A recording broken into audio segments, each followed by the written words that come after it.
मुमताज भाई, मेरी बात वही थी कि इस वक्त सूरत हाल जो है बहुत इंटेंस है। और दूसरी बात यह है कि बहुत ही इंटेंसिफाइड अटैक जिसके बारे में डोनाल्ड ट्रंप ने कई बार कहा है, तो बहुत ही क्लोजर है वो। और बहुत ही मतलब मुझे लगता है कि शायद विद इन फ्यू आवर्स जो है अटैक शुरू हो जाएंगे ईरान के और उसके, और वो हम देखेंगे क्या होता है। क्या टेक्टिकल न्यूक्लियर वेपन अमेरिका इस्तेमाल करेगा, इसमें ये एक बड़ी चीज़ होगी देखने वाली कि क्या है कैसे है। लेकिन मेरा एक और भी बहुत सारी चीज़ें आ रही हैं कि ऐसा लगता है कि शायद किसी एग्रीमेंट पे अमेरिका और ईरान पहुंच गए हैं, लेकिन उस एग्रीमेंट के जो है उस पे आने से पहले एक भरपूर दोनों तरफ से होगा ये, और उसके बाद अचानक एक सीज फायर होगा और उसके बाद एक नया जो है एग्रीमेंट साइन होगा। लेकिन सवाल वही है कि फिर वो एग्रीमेंट, उसके क्लॉजेस क्या होंगे, कौन कौन से क्लॉज होंगे, जो पहले थे उसके अंदर क्या था और ये था। तो अब उसको तो भूल जाइए, अब वो पास्ट हो गया, 10-15 रोज पहले जो एग्जिस्ट करता था। अब यह है कि अब नया क्या होगा। मुझे लगता है ऐसा कि ओमान और ईरान के बीच भी कोई कंसेंसस डेवलप हुआ है स्टेट ऑफ हुर्मुज को लेकर के। दूसरी बात यह है कि अगर सऊदी अरब या और उसके जो अलाइज हैं, अगर वो ये सोचते हैं कि वो एक अलायंस बना करके और दोबारा जो है एक यमन पे इन्वेशन होगा उनका, तो अभी कुछ साल पहले तक वो लोग रहे वहां पे, 10 साल तक उन्होंने जंगे की, यूएई वगैरह और ये, तो उसके बावजूद नतीजा क्या रहा मालूम है सबको।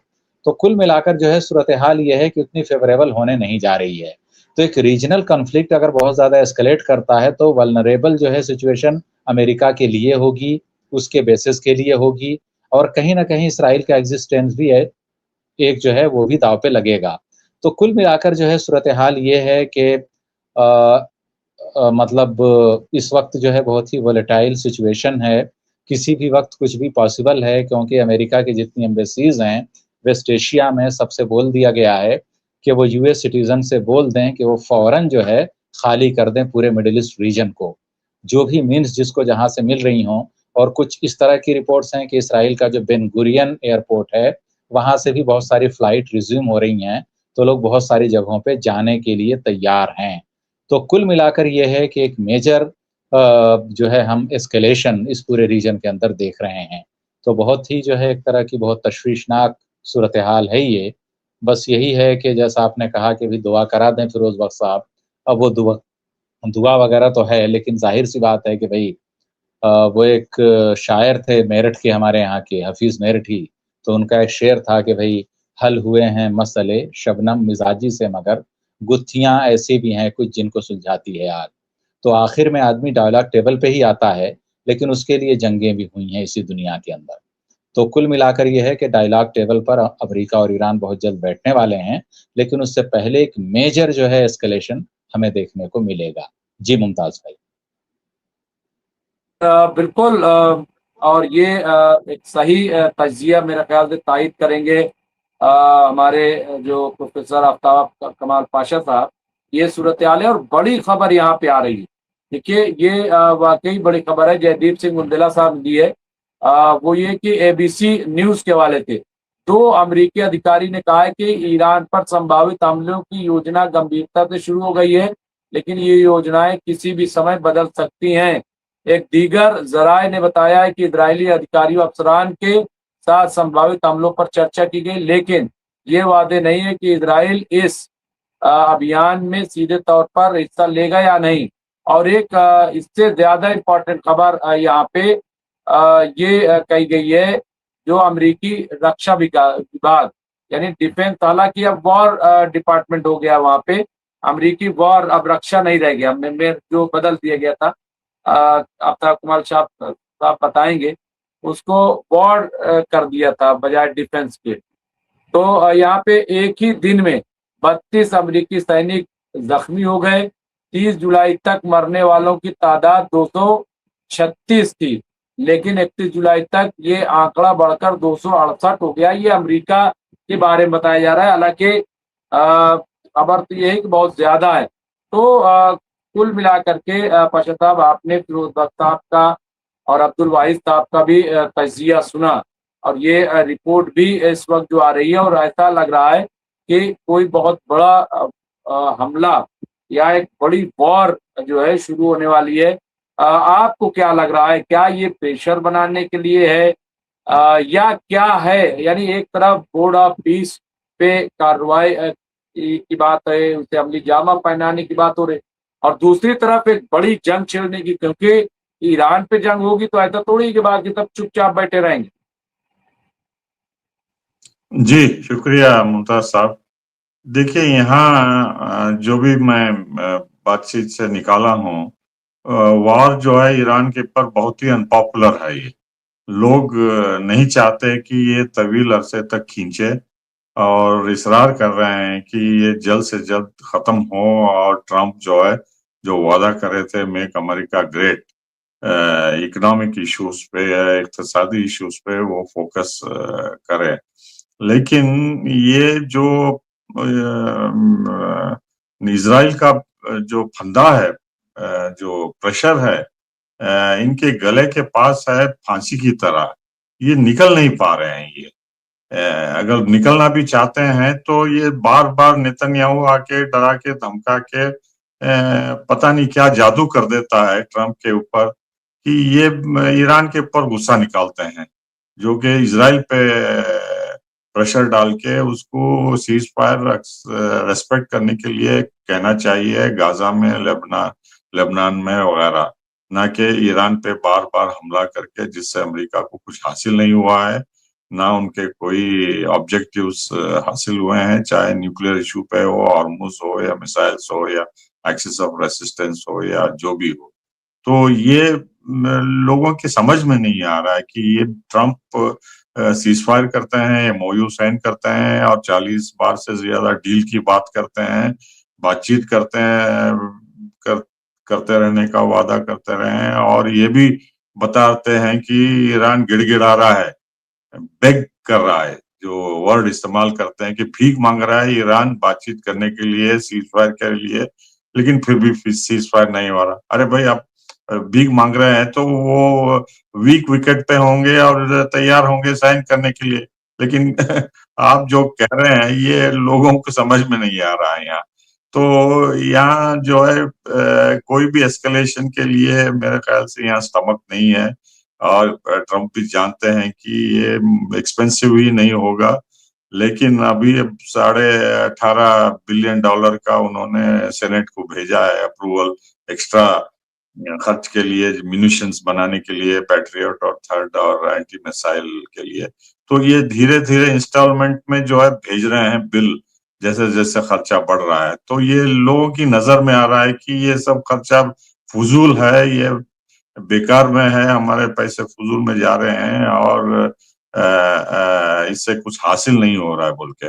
तो मेरे ख्याल से जो बड़ी जंग की बात करते हैं वो प्रेशर टैक्टिक की तरह होता है मेरे ख्याल से। बमबारी तो करेंगे क्योंकि उनकी एयरफोर्स है, लेकिन जैसा वो सेंट्रल कमांड के जनरल ने कहा, एडमिरल ने कहा कि ये बमबारी से कुछ हासिल नहीं हुआ है और कुछ खास टारगेट नहीं है, और जो भी टारगेट सिविलियन है, अगर उन पे हमला होता है, जैसा पावर प्लांट्स और पानी के डिसैलिनेशन प्लांट्स और गैस प्लांट्स पे, जो कि ऑलरेडी उन्होंने क्रिपल किया है, जिसकी वजह से आपने जिक्र किया वहां लंबी कतारें हैं गैस के लिए वगैरह, जो कि सच है। कुछ इलाकों में, पूरे ईरान में नहीं है, क्योंकि ये गैस जो है इराक को भी सप्लाई करते हैं बड़ी तादाद में, और तुर्कमेनिस्तान से भी लेते हैं, नॉर्दर्न एरिया। चूंकि गैस साउथ में पाई जाती है, पारस एरिया, शिराज, अबदान, बुशैर, देसफुल और बंदर अब्बास की तरफ, तो नॉर्थ में तुर्कमेनिस्तान से लेते हैं ये गैस। तो ये गैस की किल्लत होगी, लेकिन जो अमेरिका एक्सपेक्ट कर रहा है कि ये सरेंडर कर देंगे, वो नहीं होने वाला है। और ईरान जो है चुप बैठ के तमाशा नहीं देखेगा, इसीलिए वो अमेरिकी एम्बसीज को टारगेट करेगा बोल के खतरा है, डर है, इसीलिए वहां के एम्बसी स्टाफ को खाली करने के लिए हुक्म दिया गया है। लेकिन असल मसला ये है कि ईरानी जो है उनका ये डिलेमा हो गया है कि अगर वो शदीद बमबारी खाड़ी के देशों पे करते हैं तो ये लॉन्ग लास्टिंग होगा, और अगर वहाँ इंफ्रास्ट्रक्चर खतरे में होता है तो ये जो गुड नेबरली रिलेशंस जो चाहते हैं, जो इजराइल नहीं चाहता, तो उनको मुश्किलात होंगे आगे चल के, क्योंकि वहाँ के लोगों पे काफी नेगेटिव असर होगा। वहाँ लोग जो अब वहाँ कुवैत में, बहरीन में और जॉर्डन में और दूसरी जगह जो ईरान को सपोर्ट कर रहे हैं, अगर ईरान सिविलियन इंफ्रास्ट्रक्चर जैसा पावर प्लांट्स और डिसैलिनेशन प्लांट्स है जिससे बिजली और पानी की कमी होगी, अब इतनी शदीद गर्मी हो रही है, तो लोग भी नाराज होंगे और वो ईरान को रिस्पॉन्सिबल करार देंगे उनकी तकलीफों के लिए, उनकी मुश्किलात जो अब इतने शदीद गर्मी में होंगी। तो इस लिहाज से वो अमेरिका का जो हमला जो बोल रहे हैं वो बर्दाश्त करने के कैपेबिलिटी रखते हैं, लेकिन उसी को वो रिपीट नहीं करना चाहते खाड़ी के देशों में। हाँ, गैस और तेल जो एक्सपोर्ट करते हैं टर्मिनल्स, उनको निशाना बनाएंगे, लेकिन जिस तरीके से अमेरिका क्रिपल करना चाहता है ईरान के इंफ्रास्ट्रक्चर को, तो मिलिट्री को तो कुछ वो कर नहीं पाए अभी तक, तो सिविलियन पे ही कर सकते हैं। और उम्मीद वो ये कर रहे हैं कि सिविलियन जो है इस हुकूमत के खिलाफ सड़कों पे आएंगे बोल के, जो कि पुराना इजरायली एजेंडा है। एक और खबर आ रही पाशा साहब, 1 मिनट बस मैं रोकूंगा यहाँ पे 1 सेकेंड। जयदीप साहब का है, व्हाइट हाउस के मुताबिक आज मीडिया को, ये ब्रेकिंग न्यूज है, आज मीडिया को कोई बयान रिलीज नहीं किए जाएंगे और ट्रंप आज किसी भी पब्लिक इवेंट या मीडिया इंटरव्यू में मसरूफ नहीं होंगे। ये बयान जो है, और ये मतलब इस तरह की सनसनी बनाना, क्या लग रहा है? ये खबर जो है, मैं यही से आपका बस काम चाहूंगा इस पे रिएक्शन के साथ ही। जी, अब अभी तक तो हमको पता चल गया है कि ये वीकेंड में क्या करते हैं। तो धमकी देते हैं जुमा और हफ्ते को, और मौन व्रत रखते हैं इतवार को। पीर को बोल देंगे कि एग्रीमेंट हो गया है, ईरान मान लिया है, सीज फायर हो गया है बोल के लंबे चौड़े सोशल मीडिया में लिखते हैं। हालांकि कुछ नोट्स एक्सचेंज हो रहे हैं, मैं ये नहीं कह रहा हूं कि बातचीत नहीं हो रही है, नेगोशिएशन, डिप्लोमेसी और डायलॉग खत्म हो गया, लेकिन जारी है वो भी। लेकिन जो भी खबर मुझे मिल रही है उसमें ईरान जो है अब यमन और गाजा को भी शामिल करने का इसरार कर रहा है कि अगर कोई सीज फायर होता है तो जैसा उन्होंने लेबनान पे पिछली बार इसरार किया था, तो इस बार गाजा और यमन पे भी सीज फायर की बात का प्रेशर डाल रहे हैं अमेरिका के ऊपर, पाकिस्तान और कतार के जरिए, जो कि अमेरिका मानने को तैयार नहीं है। तो ये बात उभर के आ रही है। और दूसरी बात यह है कि ईरानी कह रहे हैं कि जो एमओयू साइन कर रहे हैं उसी को आप लागू करिए, और हम आपके वादे को पहले देखेंगे कि आप पहले नाकाबंदी खत्म करेंगे, ब्लॉकेड ईरान का, दूसरा जो है जो तेल के ऊपर रियायत दिए थे उसको दोबारा बहाल करेंगे, और तीसरा फ्रोजन असेट हमको 50% पहले रिलीज करके हम आपकी जो ऑनेस्टी है उसको टेस्ट करेंगे बोल के। ये तीन बड़े न्यूक्लियर इश्यू को तो उठाने के लिए अभी फिलहाल तैयार नहीं है। ये तीन चार चीजें उभर के आ रही हैं। देखना होगा कि ट्रंप मौन व्रत के बाद पीर को, सोमवार को क्या ऐलान करेंगे, और वो यूनिलैटरली भी अनाउंस कर सकते हैं कि हम और शांत रख रहे हैं और बमबारी नहीं करेंगे बोल के। ये भी एक पॉसिबिलिटी हो सकती है। लेकिन जो बड़ा चढ़ा के जो धमकी दे रहे हैं, मेरे ख्याल से उनके जनरल्स अभी तक उनको आगाह करे हैं कि इससे कुछ खास हासिल होने वाला नहीं है। और जिस तरीके से उन्होंने बताया नेतन्याहू की वो माउंटेन के बारे में, पिकैक्स के बारे में, आप पब्लिक की क्यों बताया? हमको तो पता था इसके बारे में, मैं आपसे जानना नहीं चाहता है बोल के उन्होंने नेतन्याहू को पब्लिकली डांटा हुआ फॉक्स इंटरव्यू में।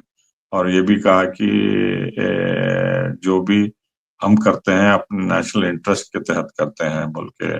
ये इंटरनल जो स्ट्रगल चल रहा है यहाँ काफी कुछ चर्चा हो रही है, जेडी वैंस की और ट्रम्प की, और नेतन्याहू किस हद तक दबाव डाल रहा है और मार्को रूबियो किस रुख में काम कर रहे हैं, पीट हेग्सेथ सेनेट से क्यों छुपा रहे हैं जो असलियत, जो जख्मी हुए हैं, मरे हुए हैं, बजट के बारे में कितना नुकसान हुआ है, क्यों खुलेआम ये पूरा दायरा जो है बता नहीं रहे हैं, लोगों को गुमराह कर रहे हैं बोल के। ये काफी इंटरनल स्ट्रगल चल रहा है फाइनेंशियल। अब असल मुद्दा ये है कि यहाँ के लोग परेशान है कि जंग क्यों लड़ी जा रही है, ये क्यों खर्चा बेमाने हो रहा है और हमारे टैक्स पेयर्स डॉलर्स को उड़ा रहे हैं ये लोग, और इजराइल को क्यों इतनी हद तक हम जा रहे हैं उसको मदद करने के लिए, जबकि वो पता है गाजा में क्या किया, लेबनान में क्या किया, और इसी वजह से लोग जो है व्हाइट हाउस के खिलाफ, रिपब्लिकन पार्टी के खिलाफ हो रहे हैं। ये मामूली बात नहीं है कि आधे से ज्यादा लोग इजराइल के खिलाफ हैं और फाइनेंशियल एड, मिलिट्री एड बंद करने की बात कर रहे हैं खुलेआम, अब जो कि एक टैबू था पहले। तो इसकी वजह सभी है कि उनकी आर्थिक स्थिति जो है दिन ब दिन खराब होती जा रही है और वो खुलेआम बोलना नहीं चाहते। वो परेशानियां जो है झेल रही हैं यहाँ, जैसा ईरानी अवाम भी गैस की किल्लत और दूसरे इन्फ्लेशन से जूझ रहे हैं, वहाँ यहाँ भी जो है मौका ताक रहे हैं इलेक्शंस का कि इनको कैसा सबक सिखाना बोल के। तो ये पेट्रोल डीजल की कीमतें और इन्फ्लेशन जो है ये नंबर 1 इशू है, और उसकी वजह से जो है इजराइल पिट रहा है यहाँ, और जूइश लॉबी पिट रही है यहाँ, और ये ईरान का मामला ये अच्छी तरह समझ नहीं पा रहे हैं कि क्या हो रहा है। हमारे लीडर्स कुछ कह रहे हैं और असलियत कुछ है, ईरान क्यों बात नहीं मान रहा है बोल के। तो अब टारगेट जो है चीन और रूस को बता रहे हैं ये कि इनके बलबूते पे ईरान लड़ रहा है, उनके असला सप्लाई करने पे ये तवील अरसे तक जंग खींचे जा रही है बोल के। तो ये मामला है, और बोर्ड ऑफ ट्रस्टीज का जो फैसला हुआ है वो सिर्फ देखिए यहाँ प्रोपेगेंडा ज्यादा हो रहा है, बल्कि रियल एक्शन जो हो रहा है वहाँ, जो हमास का स्टेटमेंट आया है जो करने जा रहे हैं, इजरायली विड्रॉल को पहले आप करिए और रिकंस्ट्रक्शन को शुरू करिए, और हथियार हम एक कमिटी को हैंड ओवर करेंगे ना कि इजराइल को, और इंटरनेशनल पीस कीपिंग फोर्स को वहां तैनात कीजिए पहले, उसके बाद हम दूसरे कार्रवाई करेंगे बोल के। तो ये वन साइडेड प्रोपेगेंडा चल रहा है कि हमास हथियार डाल दिया जो आपने कहा। तो हमास की बात यहाँ खुलेआम डिस्कस नहीं हो रही है प्रिंट मीडिया में, इलेक्ट्रॉनिक मीडिया में, या इजरायली प्रोपेगेंडा जो है वही चल रहा है। इसलिए जो असलियत है, चाहे वो गाजा में हो, लेबनान में हो, ईरान में हो, खाड़ी में हो, और क्यों यहाँ यही हो रहा है कि अमेरिका ने स्ट्रेट ऑफ हॉर्मुज खोल दिया है और तेल आना जाना शुरू हो गया है, कोई किल्लत नहीं है, और ईरान कुछ नहीं कर रहा है, वो मजबूर है बोल के बताया जा रहा है। लेकिन उनको पता नहीं चल रहा है कि ये गैस और तेल की कीमतें क्यों बढ़ रही हैं अमेरिका में। अगर वो खुला है तो, अगर बाबल मंदब खुला है तो सऊदी का ये तेल मुनाफा कमाने के लिए। ये हमारे यहाँ एक लफ्ज आया था पाशा साहब, आपने सुना होगा, आपदा में अवसर। जी हमारे पास हिंदुस्तान में भी हमारे पास 70 दिन की गैस तेल सब थी, लेकिन जैसे ही ये खबर आई कि बाबुल मंदब बंद हो गया तो यहाँ कीमत बढ़ा दी अचानक गैस की और कमर्शियल गैस की, और सारे जितने गैस सिलेंडर के ऑफिसेस थे उन्होंने अपने एजेंटों को भगा दिया, अब लाइन लगा के लो। मतलब अभी ऐलान हुआ है वहां पे और लाइन में लगवा दिया, तो वो आपदा में अवसर और पैसे कमाए खूब।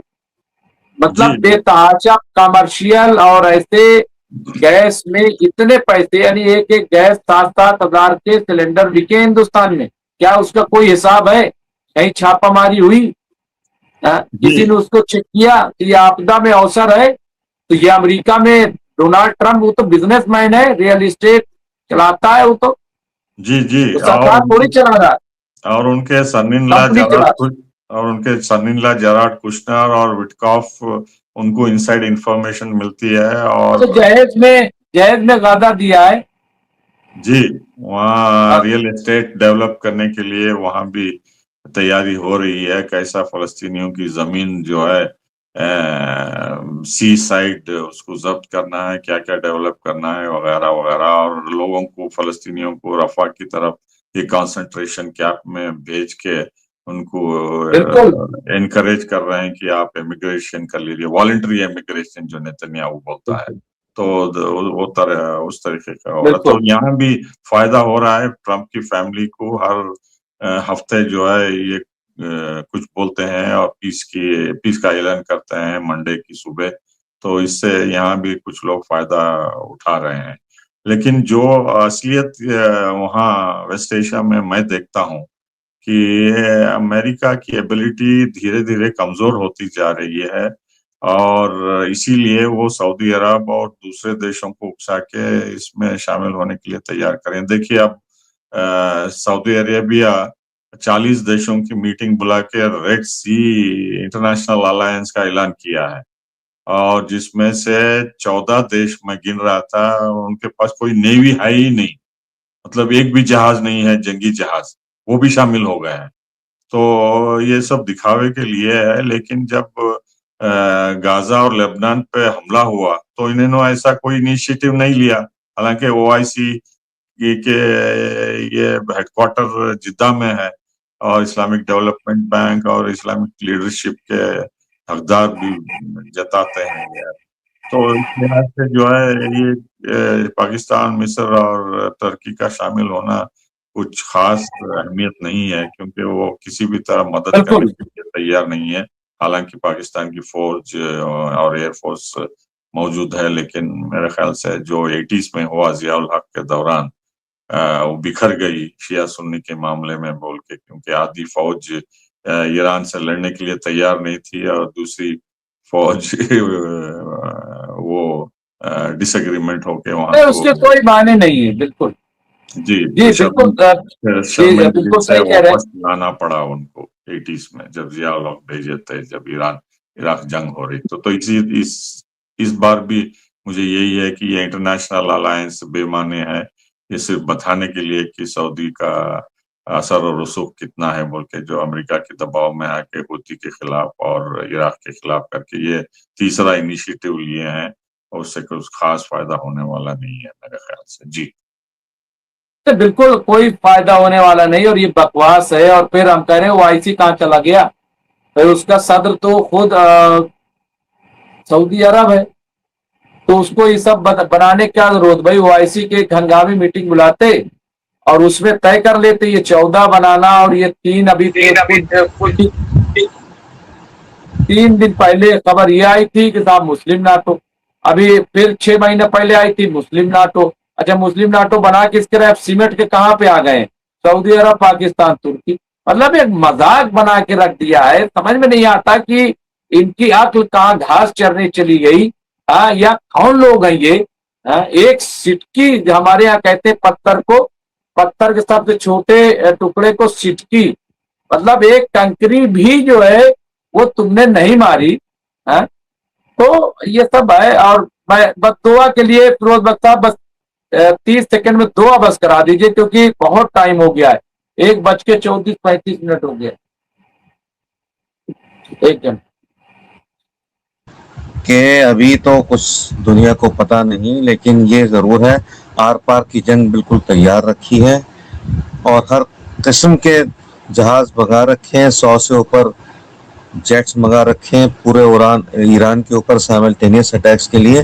तो हमारी दुआ यही है कि कहीं ना कहीं इन शैतानी इरादों पर जो है पानी पड़े, उसके अमेरिका और इसराइल के, ये जंग ना हो। और अगर जंग होती है तो ईरान भी आर पार का जो होना है उसके लिए तैयार है, और अल्लाह उसको फतह दे। जी डॉक्टर मुमताज।